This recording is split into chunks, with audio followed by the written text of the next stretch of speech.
تازہ ترین ویڈیوز کے لیے چینل کو سبسکرائب کر کے بیل آئیکن اور آل نوٹیفیکیشن پر کلک کریں تاکہ آپ کو ملے ہر اپڈیٹ سب سے پہلے۔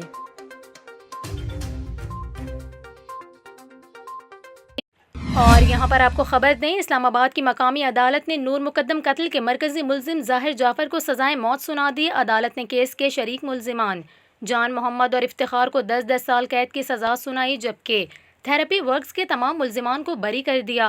سزا پانے والا مجرم افتخار چوکیدار اور مجرم جان محمد مالی ہے، جبکہ عدالت نے خان سامہ جمیل کیس سے بری کر دیا۔ ڈسٹرکٹ اینڈ سیشن عدالت نے مجرم ظاہر جعفر کے والدین کو بھی بری کر دیا۔